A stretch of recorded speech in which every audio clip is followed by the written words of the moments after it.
कौन है ये?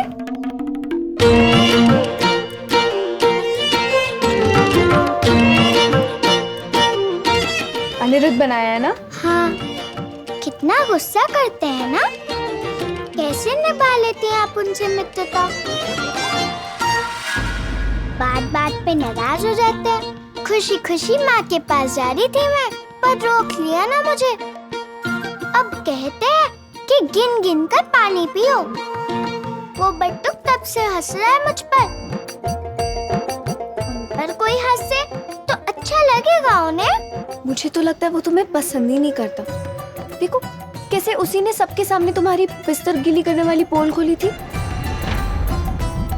मुझे तो बस एक बात की चिंता है, कहीं उसने अपने सारे मित्रों को ये बात ना बताई।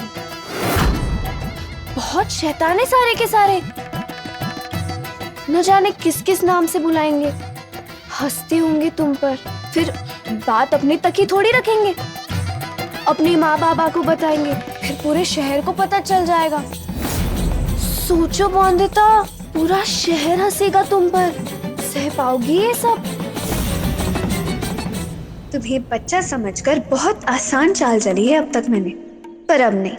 आज अनिरुद्ध ने तुम्हें रोककर मेरे अहम को ठोस पहुंचाई है।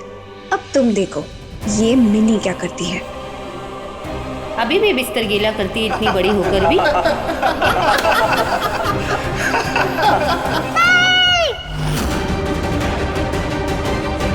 मुझे मत चिढ़ाओ, मत हंसो मुझ पर। बॉन्दिता,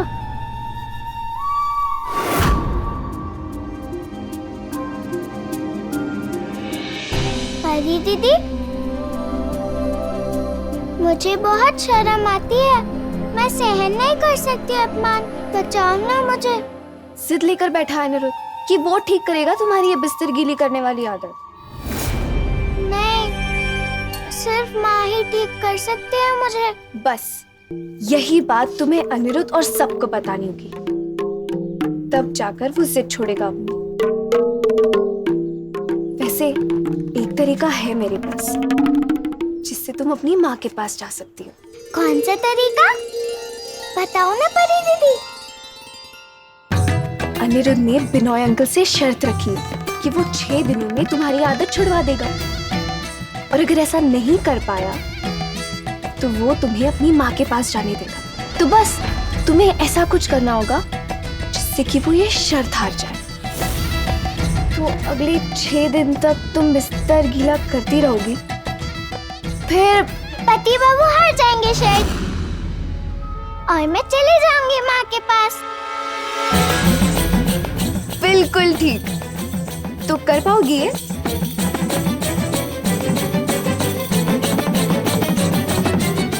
पर झूठ बोलने से पाप ना लगेगा?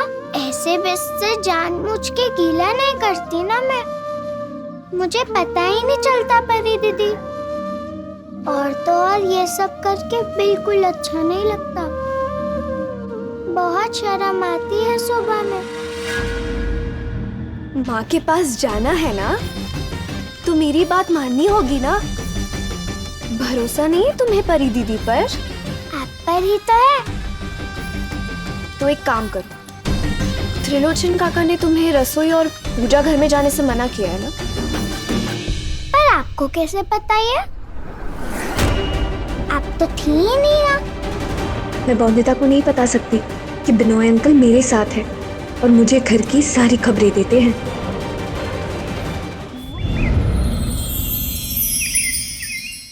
तितंग तितंग तितंग तितंग तितंग तितंग।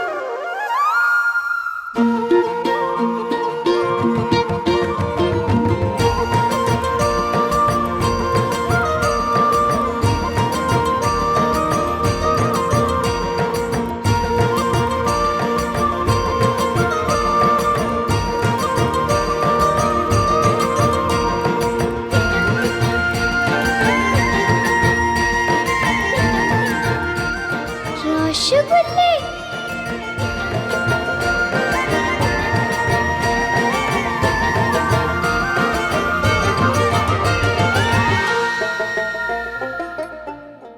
माँ, ये तो तेज धार वाला है। हाँ, हाँ, इसकी ये तेज धारी काट के नाश कर देगी तुम्हारी बीमारी। याद रहे, अनिरुद्ध को ना दिखे और ना पता चले इस ताबीज के बारे में। तेरा क्या होगा रे बोंडिता? एक तरफ मेरी बिस्तर गीला करने वाली समस्या को ठीक करने के लिए ये ताबीज बांध दिया काका ससुर जी ने, और दूसरी तरफ चुनौती स्वीकार कर ली है पति बाबू ने। एकादशी की महापूजा से पहले अगर इस लड़की की ये आदत ठीक नहीं हुई तो इसे वापस अपनी माँ के यहाँ जाना पड़ेगा। स्वीकार? स्वीकार। तितंग तितंग तितंग। पर जब सामने मिठाई हो तो सब भूलना ही जाना चाहिए बोंडिता। सिर्फ मिठाइयों पे ही ध्यान देना चाहिए। मिठाइयाँ गई एक बार मुंह में तो सब परेशानी भूलने ही जाएंगी। ये मिठाई कहाँ से आई?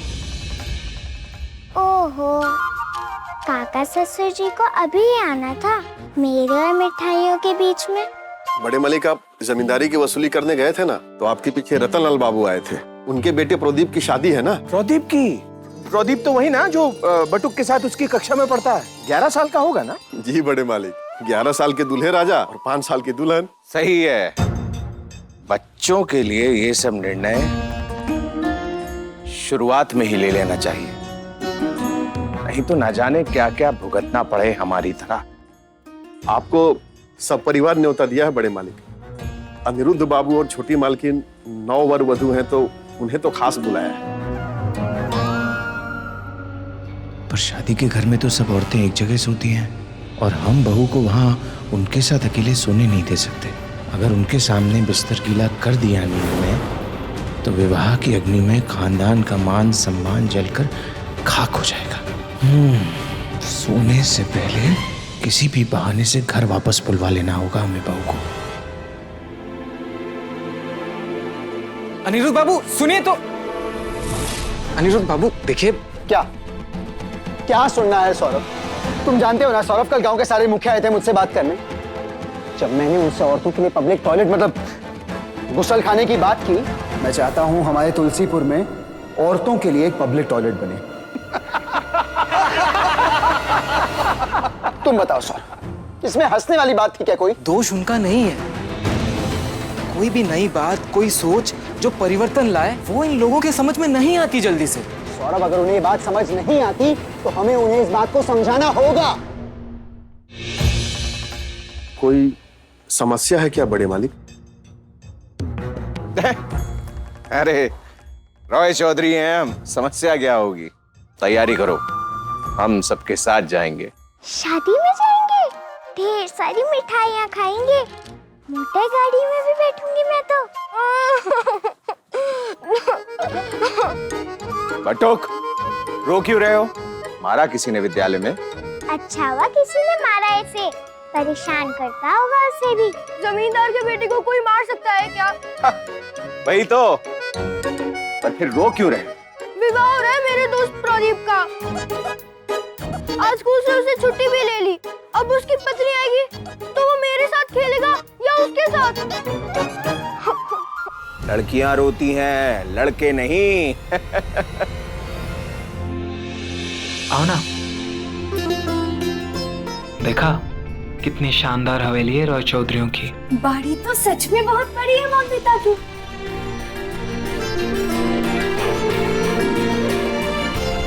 मोंदिता, संपूर्णा दीदी। संपूर्णा। सौरभ, पत्नी है ना ये तुम्हारी? जी। बख्शीश देने के लिए कुछ है नहीं मेरे पास,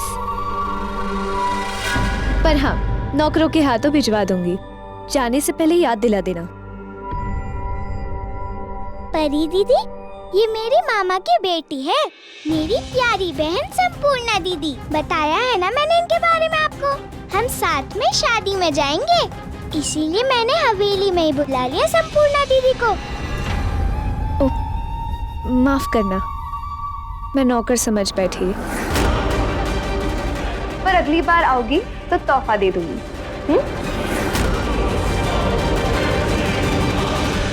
चल दीदी, तुझे अपना ससुराल दिखाती हूँ मैं। चल झूले पे बैठ के आराम से बातें करेंगे हम दोनों। माना कि विवाह से पहले तुम छोटी मालकिन के मामा की बेटी थी, लेकिन अब वो हमारी मालकिन भी है। समझ रही हो ना तुम? अच्छा, मैं बाहर हूँ।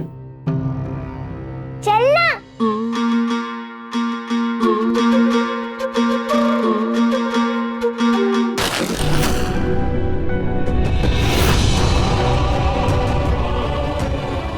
कैसे शामिल हो सकते हैं आप इस विवाह में काका?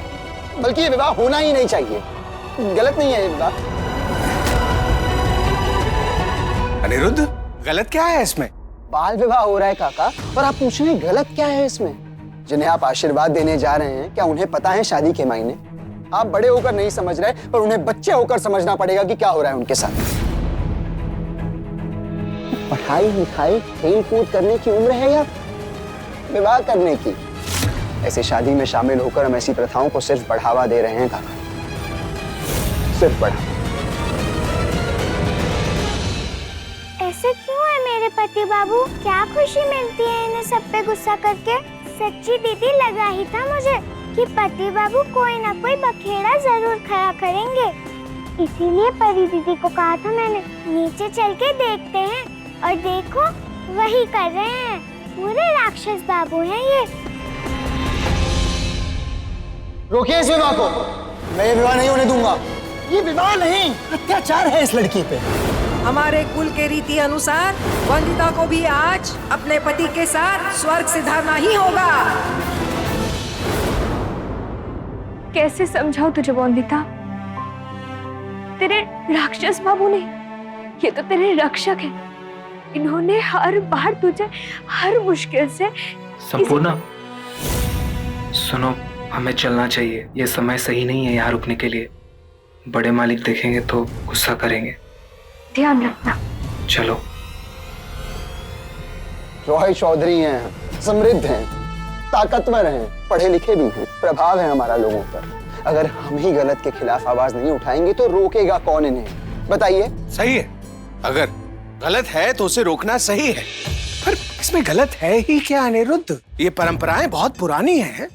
हमारे पूर्वजों ने भी कुछ सोच समझ के शुरू की होंगी ना ये परंपरा, ये प्रथा। हो सकता है कि तभी जरूरत होगी शायद, पर अब तो बात अलग है ना काका। वक्त के साथ हर नियम, हर परंपरा परिवर्तन मांगती है। बाल विवाह जैसी प्रथा हमारे देश के लिए सिर्फ एक मानसिक बाधा है, आगे बढ़ने से रोक रहा है हमें। और समय आ गया है इन बाधाओं को हटाने का, इन प्रथाओं को खत्म करने का। बच्चों की विवाह में क्या समझदारी है आप बताइए? ये कौन सी सोच है जो हमें आगे ले जाने के बजाय पीछे घसीट रही है? एक बात जान लीजिए, इन खोखली प्रथाओं, पुरानी परंपराओं से लड़ने के लिए और अपने देश को कुरीतियों से बचाने के लिए आया हूं मैं लंदन से वापस। अंग्रेजों की गुलामी से कई ज्यादा खतरनाक है इन परंपराओं और प्रथाओं की गुलामी।